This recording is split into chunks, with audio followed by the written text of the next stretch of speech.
मेरा नाम सुहानी पाल है। मैं बिहार के एक ज़िला दरभंगा की रहने वाली हूँ।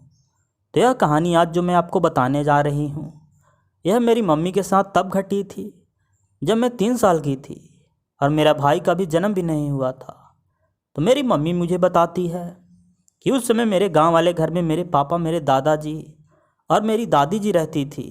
ऐसे मेरी दादी जी उस समय मेरे घर से बहुत कम ही निकला करती थी, जिसका कारण था कि वे जब भी किसी दूसरे के घर या कहीं दूसरे रिश्तेदार या बाज़ार जाकर घर लौटती, वे अचानक से बीमार पड़ जाती थी, जो एक अजीब बात थी। हालांकि मेरी दादी इन सब घटनाओं की वजह वे अपनी सौतन अर्थात मेरे दादाजी की पहली पत्नी को माना करती थी, जो मेरे दादाजी की शादी के 2 महीने के बाद ही हमारे गांव से गायब होकर सुबह के समय गांव के बाहर वाले कुएं में मृत अवस्था में पड़ी हुई मिली थी।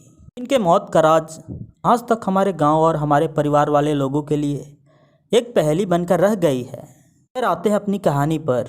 रोज़ की तरह मेरी माँ एक रात बाहर बाथरूम करने गई थी। वो महीना जुलाई का था।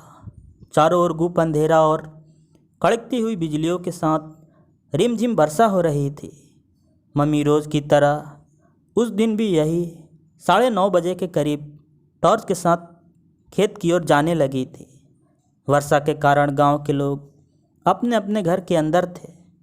कहीं कोई गांव में भी नज़र नहीं आया और ना ही किसी की आवाज़ आ रही थी। मेरी मम्मी बताती है कि उस रात वह जैसे ही अभी गांव के बाहर कच्ची रास्तों से होकर जा ही रही थी कि तभी उस रास्ते के बगल वाले आम के एक पेड़ से किसी के कूदने की आवाज़ आई। उस आवाज़ को सुनकर मेरी मम्मी एक क्षण के लिए वहीं रुक गई।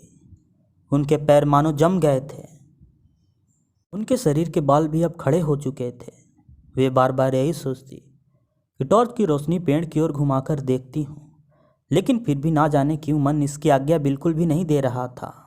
वहीं खड़ी बार बार यही सोचती कि कहीं रोशनी में कोई बुरी बला दिख गई तो ना जाने कौन सी अनहोनी हो जाएगी। लेकिन वे ना चाहते भी वही गलतियाँ दोहरा ही दी। वे जैसे ही अपनी टॉर्च की रोशनी आम के पेड़ की ओर दौड़ाई, सामने जो खड़ी औरत दिखी, वे अपने शब्दों में भी उसे बयान नहीं कर सकती थी। मेरी मम्मी बताती है कि उसका चेहरा डरावना था। बाल उजड़े हुए और गर्दन मानो कट कर धड़ के लटके हुए थे। वे उसी समय दौड़ी और वापस गांव की ओर भागने लगी। फिर भी उस रात उनको ऐसा अनुभव हो रहा था कि वह चुड़ैल उनके पीछे पीछे ही आ रही हो।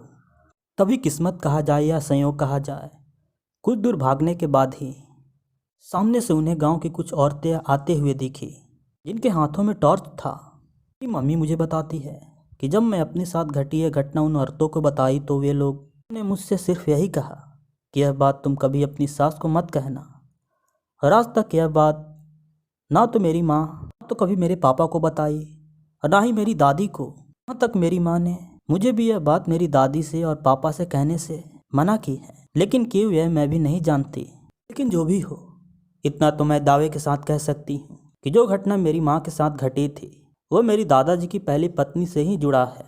चाहे जो भी हो, मैं एक दिन यह घटना हर इस रहस्य के बारे में ज़रूर जानकर ही रहूँगी। आशा करता हूँ दोस्तों आपको यह कहानी अच्छी लगी हो। मिलते हैं नेक्स्ट स्टोरी के साथ, तब तक